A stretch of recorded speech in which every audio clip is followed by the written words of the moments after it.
राधे राधे दोस्तों, कैसे हो आप सब। आज की कहानी है एहसास। बहू गरम चाय मिलेगी क्या, जल्दी दे देती तो घूमने निकल जाता। सोती हुई रंजना के कानों में अपने ससुर की आवाज़ पिघले शीशे की तरह पड़ी। वो बिस्तर में लेटी हुई गुनगुनाई और अपने पति आशीष के पास सरक आई। ये पिताजी को नींद नहीं आती। सुबह वो फटते ही चाय की तलब लग जाती है, सोने भी नहीं देते। वो बोली, बना दो ना यार, एक कप चाय ही तो मांगते हैं वो। आशीष बोला और करवट लेकर सो गया। भुन भुनाती हुई रंजना उठी और गैस पर चाय चढ़ा दी। चाय पीकर बाबूजी घूमने चले गए थे, लेकिन आज उन्हें अपनी पत्नी श्यामा की बहुत याद आ रही थी, जो उन्हें बेटी भी कभी बिना बिस्किट या रस के नहीं देती थी। खाली पेट पियोगे तो आफरा हो जाएगा, और वो मुस्कुरा देते थे। लेकिन अब खाली चाय मिल जाए यही काफ़ी था उनके लिए। वो बोझ बनते जा रहे थे अपने बेटे बहू पर। ऐसा उन्हें खुद महसूस हो रहा था कि उनकी उपस्थिति इस घर में अवांछनीय बनती जा रही थी।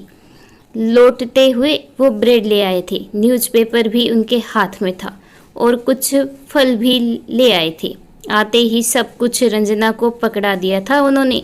जाइए, अब आप बिट्टू को स्कूल बस में बैठा आइए पिताजी, रंजना ने उनसे कहा तो वो नन्हे बिट्टू का हाथ थाम कर बाहर की ओर चल दिए। आशीष जल्दी जल्दी तैयार हो रहा था। जैसे ही रंजना ने उसे चाय पकड़ाई, वो बोला, पिताजी के होने से कितना आराम रहता है, छोटे मोटे काम करते ही रहते हैं, खाक काम करते हैं। बुरा सा मुंह बनाकर रंजना बोली, ये बच्चों को बस में बिठा दिया, कुछ तनिक सा फल ला दिया तो बड़ा एहसान किया।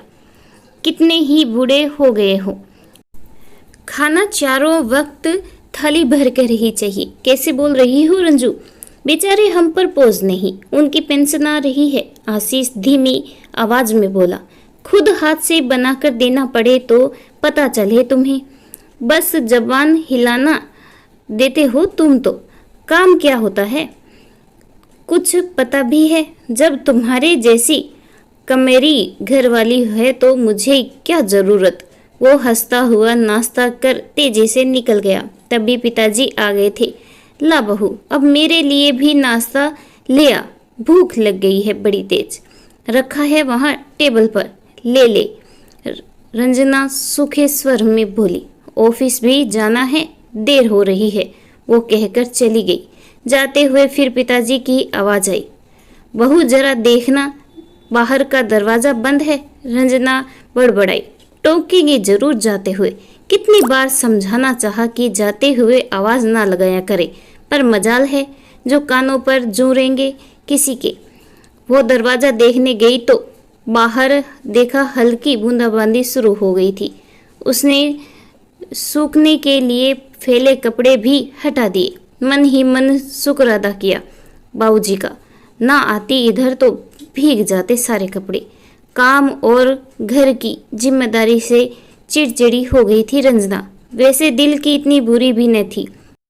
पिताजी का हर वक्त खाना मांगना, चाय दूध की डिमांड करना उसे खल जाता था और वो अनाप शनाप बोल जाती।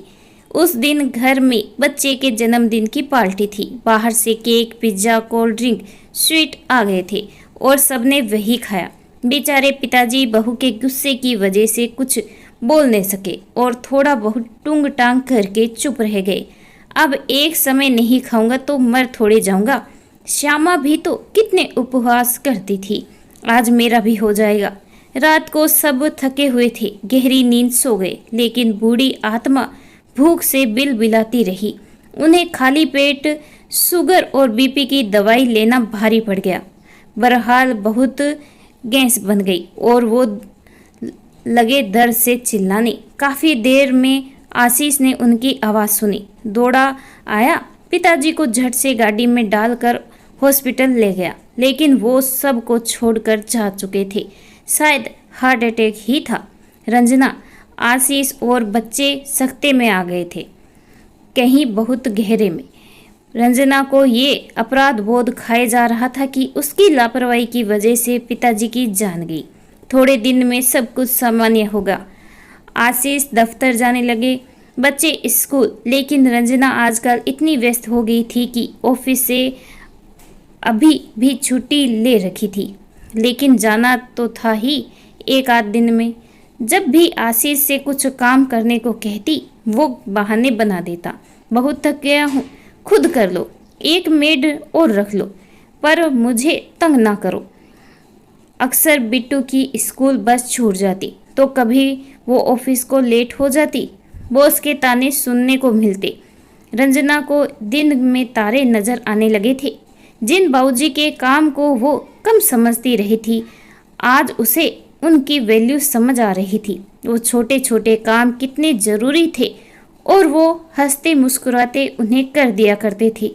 बेचारों की एक चाय और खाना मुझे भारी लगता था।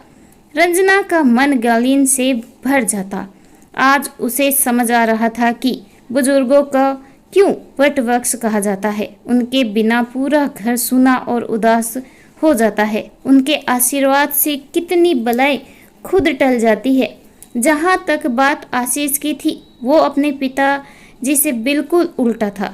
उसे घर के कामों की बिल्कुल आदत न थी। वो फली नहीं तोड़ता था और अपने ससुर जी की उपस्थिति में रंजना को जरूर दिन में तारे नजर आ रहे थे। इस कहानी के बारे में आपकी क्या राय है, कमेंट करके जरूर बताइएगा। कहानी अच्छी लगी please like share and subscribe. धन्यवाद।